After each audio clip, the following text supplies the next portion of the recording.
Evo, došli smo do centralnog dijela ovog kursa, a to je objašnjavanje nekoliko praktičnih pregovaračkih taktika. Već sam rekao u jednom dijelu da su pregovaračke taktike određene vrste manevara kojima mi pokušavamo da postignemo cilj u pregovaranju. Naravno, rekli smo da je pregovaranje na određen način igra šaha, odnosno i jedna i druga strana povlače određene poteze. Kad mi povučemo jedan potez, druga strana povuče potez sa svoje strane i tako redom. Pa evo, krenut ćemo od prve pregovaračke taktike koja kaže nikad ne prihvatajte prvu ponudu na prvu. Objasnit ću na primjer. Recimo da kupujete polovan automobil i otišli ste na neki park plac, kao što kažemo na našem jeziku, i recimo da tamo supruga i suprug prodaju automobile i da ste našli neki automobil koji vam odgovara. Evo, uzet ćemo primjer, neku okruglu cijenu. Recimo da automobil košta 10.000 eura. I vi razmišljate, hajde da vidimo sad kako će izgledati proces, možda bi ja mogao ili mogla da, pošto smo prošli kurs iz pregovaranja, možda bi mogla da prođe malo bolje. I recimo da vi kažete prodavcima, znate šta, 10.000 eura zvuči kao razumna cijena, ali malo mi je to povisoko, a da li bi mogli da se dogovorimo za 8.000 eura? I recimo da muž i žena pogledaju jedno drugo i muž se okrene prema vama i kaže, nema veze, nek bude 8. Šta mislite, šta bi bila vaša prva reakcija u pregovaranju? Obično je prva reakcija u pregovaranju kad neko pristane na prvu neka vrsta razočarenja, odnosno situacija u kojoj će neko pomisliti zašto nisam rekao 7 ili 7,5. Obično nije varijanta u kojoj ćemo mi biti sretni i reći ćemo super, očekivao sam da ću možda platiti 9, da ćemo se dogovarati, na kraju sam platio 8, super, sam zadovoljan.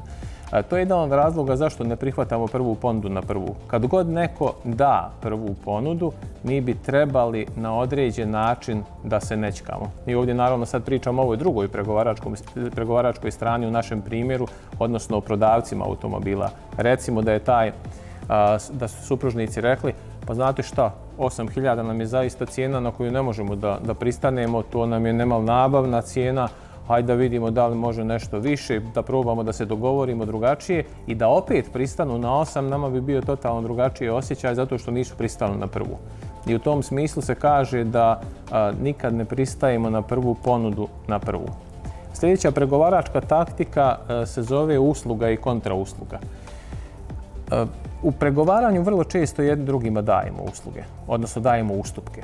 Na primjer, da vi pregovarate sa nekim i taj neko od vas traži neku vrstu ustupka, recimo da pričate o roku isporuke i da sad taj neko kaže, ne znam, vi kažete možemo da vam isporučimo nešto za 15 dana, evo recimo komad namještaja ovdje iz salona, i taj neko kaže, znate šta, 15 dana, ajde, ok, to mi ne odgovara, da li to možemo da dobijemo za 7 dana? I sad s druge strane, recimo da vi kao prodavac biste voljeli da vam taj neko uplati tu robu avansno, u ovom slučaju namještaja. Vi imate dvije opcije. Opcija broj 1 je da kažete da, možemo da vam isporučimo za 7 dana, recimo da je to realna situacija i ne dobijate ništa. A druga situacija je da kažete, znate šta, mogli bismo da vam isporučimo za 7 dana ako biste nam platili avansno. Što će reći da najbolji trenutak za traženje kontrausluge je u trenutku kad dajete uslugu. Već 10 sekundi poslije je druga situacija, da ne kažemo 5 minuta, 5 dana ili 5 mjeseci. Treća pregovaračka taktika kaže viši autoritet. Šta bi bio viši autoritet?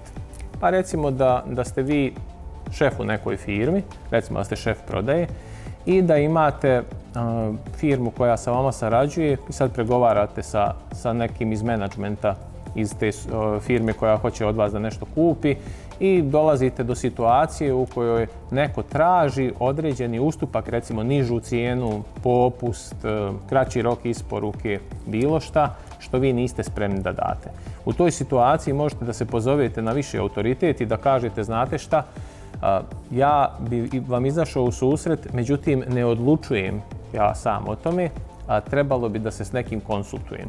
I ovdje je recimo mnogo bolje da kažete da treba da se konsultujete sa nekim neodređenim nego određenim. Evo objasnit ću šta to znači.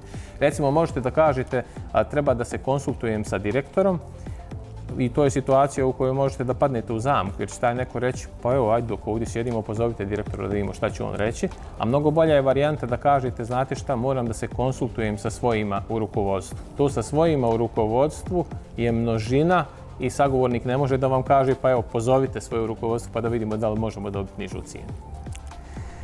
Sljedeća pregovaračka taktika se zove podjela razlike u cijeni. To je jedna od najčešćih situacija u pregovaranju gdje recimo imamo stranu A koja traži 100 eura za određeni artikl ili uslugu i imamo stranu B koja nudi 90 eura za taj artikl ili uslugu. I u određenoj situaciji se pojavljuje potreba ili tako se razvija pregovaranje da će jedna od strana da kaže pa znate šta, zašto se ne bismo našli na pola? Vi, ne znam, tražite 100, ja nudim 90, ajde da se nađemo na pola. I postavlja se pitanje da li je to dobra pregovaračka taktika. Odgovor je zavisi. U većini situacija, ako to uradite samo zato da biste dogovorili, nije. Zašto? Zato što recimo ako biste vi bili na 90, a prodavac na 100 i vi kažete hajde da se dogovorimo na pola na 95, prodavac je još uvijek na 100. Tako on može da kaže da, hajde da se dogovorimo na pola. Pola između 95 i 100 je 97,5. Tako da preporuka je ne da ovo ne radite, nego da budete oprezni kad pokušavate da podijelite razliku u cijeni. Naredna pregovaračka taktika se zove pametan naivan. Ona kaže u pregovaranju se bolje praviti malo naivan nego puno pametan. Šta to znači? Pa da ljudi vrlo često u pregovaranju neoprezno i naivno pokušavaju da pokažu koliko su pametni. Šta time izazivaju kod druge strane? Izazivaju potrebu da im se suprotstavi.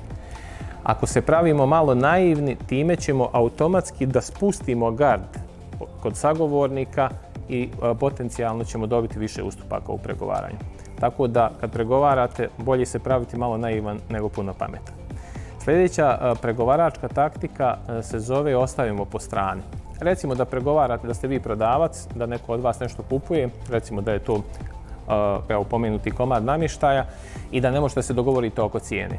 A da niste se dogovorili oko roka isporuke i još nekih elemenata. Vi u određenom trenutku, ako vidite da ne možete se dogovoriti oko cijene, možete da kažete, znate šta, ajde da ostavimo cijenu za trenutak po strani, da se pokušamo dogovoriti oko roka isporuke, pa ćemo se vratiti na cijenu.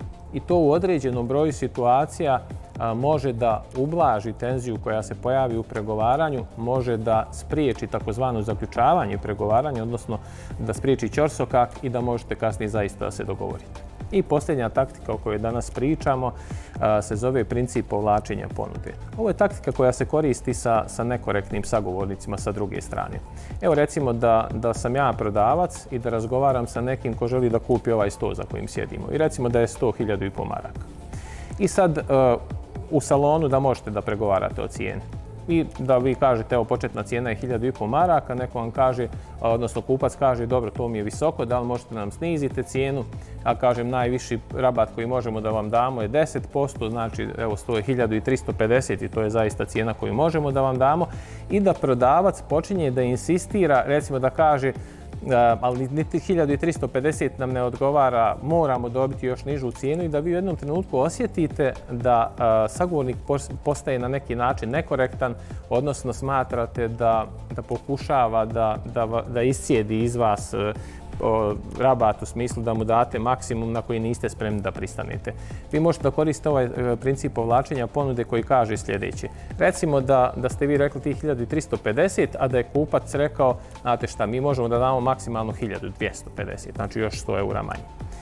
I u toj situaciji možemo da imamo varijantu da vi kažete, znate šta, ajde ja provjerim cijenu, nisam baš siguran da li možemo da vam to damo, ali evo provjerit ću. Recimo ustanete iza stola, pozovete telefonom i vraćate se za sto i kažete kupcu, znate šta, znam da smo pričali o 1.350, znači ne o donjoj nego o srednjoj cijeni.